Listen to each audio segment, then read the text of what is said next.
Los mecanismos de control sobre las mentes de las cajas de cartón se están disipando. En otras palabras, todo el mecanismo del mal que nos ha mantenido físicamente y mentalmente atrapados se está rompiendo. Las conciencias creadas dentro de esta rama desaparecerán con lo físico en su momento. Del mismo modo que el tiempo es una ilusión, también lo es el espacio. Nuestras mentes se ven abrumadas por el tamaño del universo. Pero en realidad, eso es porque nuestra conciencia está confinada en estos cuadros a propósito. Hemos sido encarcelados en segmentos de tiempo. En cuerpos, sin memoria de segmentos pasados, a propósito, y con la incapacidad, para ir a cualquier parte, siendo las vastas distancias en el universo, barreras imposibles para nosotros. ¿Por qué está pasando la fragmentación?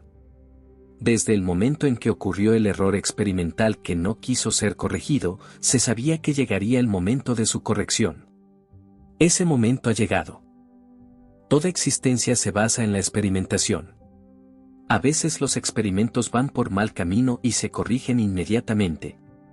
El error que dio origen a este universo físico desarrolló una conciencia que no admitió su corrección.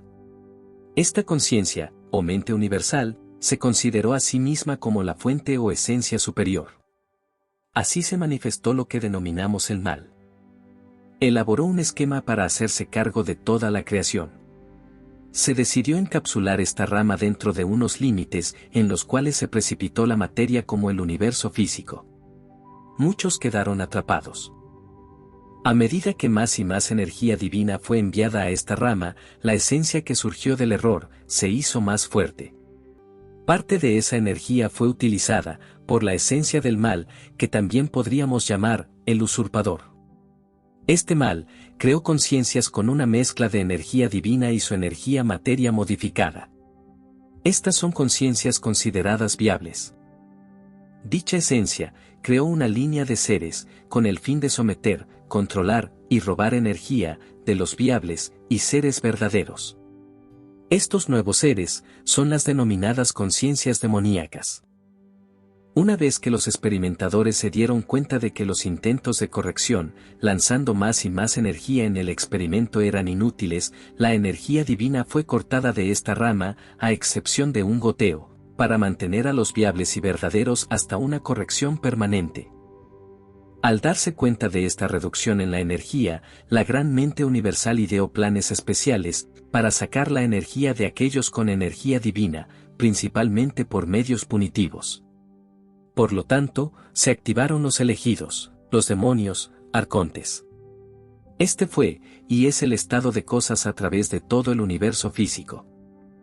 Al principio, las expresiones eran etéreas, pero a medida que la materia se fue solidificando, se hicieron más manifestaciones brutas, físicas, tales como estos cuerpos que hoy utilizamos.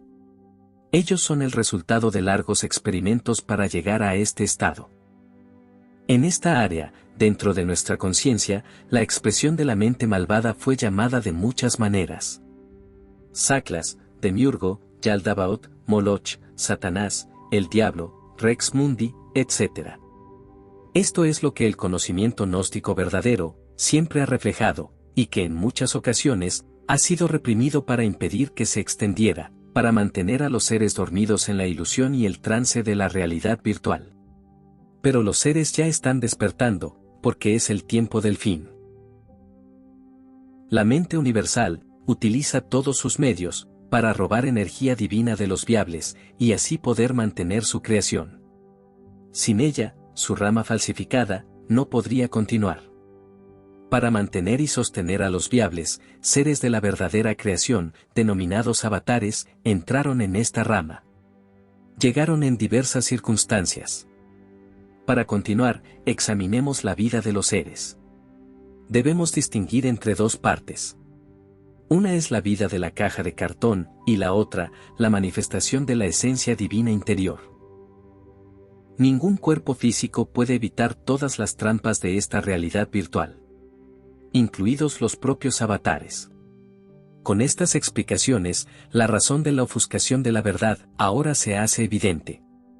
Así que ahora se puede ver que el mal no es solo la ausencia de bien, como propuso Agustín de Hipona, sino una fuerza activa y destructiva. Los verdaderos seres están presos en un mecanismo de extracción de energía, deliberadamente desarrollado para esta función. La belleza, la alegría y la felicidad que experimentamos en este nivel son ilusiones para apaciguar a las cajas de cartón. Los seres están siendo lentamente asfixiados solo por estar aquí. El aumento en el número de conciencias que apreciamos en el mundo se ha debido a la creación de conciencias robotizadas y demoníacas. Todos los sistemas en esta rama son imprecisos y erráticos, y ha sido así desde el inicio. Si se observa la naturaleza, existe un desequilibrio grave en todos los sectores. A menudo se ha tenido que acabar con grandes secciones y empezar de nuevo. Observe la insuficiencia de estas cajas de cartón. Están siempre desmoronándose. Y ellas están programadas para copular, copular y copular. Aquí se tiene la explicación de por qué las cifras de población se han mantenido fuera de control. Las guerras, la falta de honradez en todas partes, la explotación y la pornografía son parte de estos mecanismos. Recuerde que las emociones no son nobles. Son mecanismos perversos que nos drenan nuestra energía divina. Eso se aplica igualmente a las emociones positivas, como la alegría de las cosas físicas, el amor emocional y la felicidad, que son ilusiones transitorias para drenarnos. La necesidad de la compasión y la piedad son también mecanismos perversos por las mismas razones. La fragmentación inevitable es debido al proceso para la eliminación total y definitiva de toda la programación, la contaminación y el adoctrinamiento, que nos ha mantenido atrapados en la ignorancia y la estupidez, y en la ilusión de una realidad virtual inútil.